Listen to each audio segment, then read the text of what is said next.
Slice and splice look almost identical, but they do completely opposite things. Confuse them and you'll wonder why your data keeps changing unexpectedly. Slice is the safe method. It extracts a portion of an array and returns a brand new array. The original array stays untouched. You can slice out elements without any fear of side effects. This makes slice perfect when you need to work with array data without modifying the source. Splice is the dangerous one. It directly modifies the original array by removing, replacing, or adding elements in place.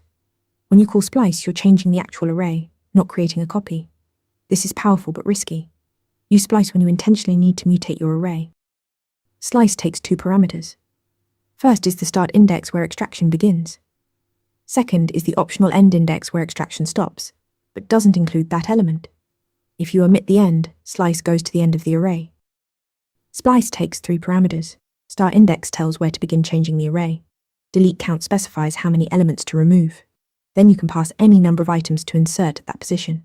This triple duty makes splice extremely flexible, but also more complex. Bottom line.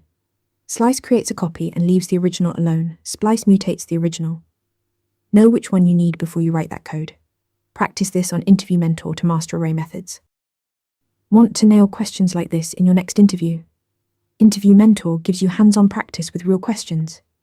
Every answer gets a grade with specific, personalized feedback.